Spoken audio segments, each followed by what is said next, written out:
Hello বন্ধুরা, আশা করি আপনারা সবাই ভালো আছেন। আপনারা সবাই এই মেয়েটিকে চিনেন। এই মেয়েটির নাম হচ্ছে সুরভি। এই মেয়েটি জুলাই আন্দোলনের সময় আন্দোলন করছে শেখ হাসিনার বিরোধিতা। দেখেন, এই সময়ই ওনাকে পুলিশে 50 কোটি টাকার মামলায় গ্রেপ্তার করছে।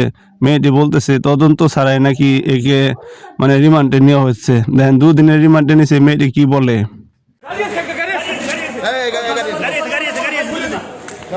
তদন্ত ছাড়া আমার রিমান্ড দিছে ম্যাজিস্ট্রেট কোনো তদন্ত রিপোর্ট পায় না। রাস্তাটা ক্লিয়ার করেন।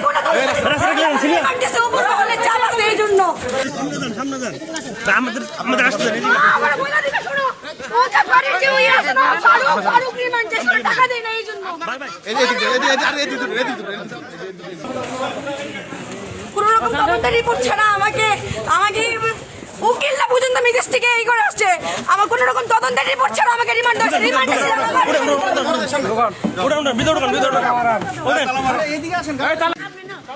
ওই ওরে বলবা আম্মু, ওদের বলে দিও অপু ভাইরে বলবা যে ওই ফারুক টাকা চাইছে ওরে দেয় না।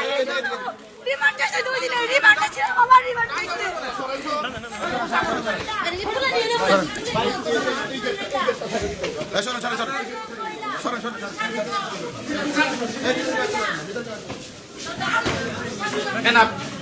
অফিস